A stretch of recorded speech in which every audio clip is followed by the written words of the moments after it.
All right, so I've hit a major milestone in my real estate career. So I've been doing real estate for 7 years now. All right, 7 years. I've been a realtor for 7 years now. That's a major milestone.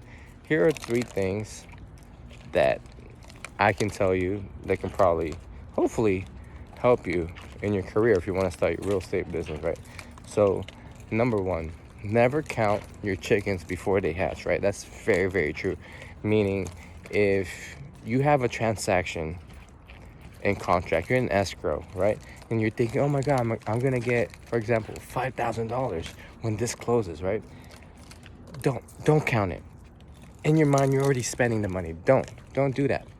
Because if you do, and then 5 days before the closing, something unexpected happens, right? And then you guys don't close. And then in your head, you're so disappointed, right? That can make or break a lot of people. Second thing is budgeting. Budget. So if you do make a sale, put money aside, right, for your bills. Don't spend it all on like lavish things that you want to buy, like a Rolex or a new car, thinking that all that money is yours. Put some money aside, right?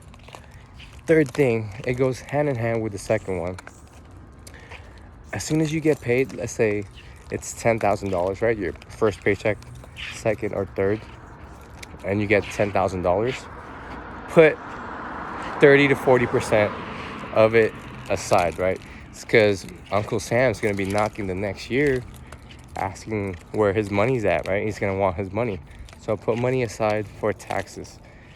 You could put 30 to 40%. I usually do 40%.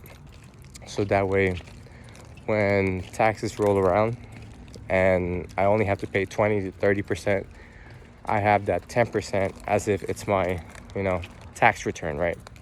Which makes me feel good, and I feel like I have some money to spend now after the taxes are paid, right? So those are the 3 tips that I got so far after hitting my 7 years of being a realtor here in Las Vegas. Okay, I hope you guys like that, and I'll try to give you guys some more. Peace.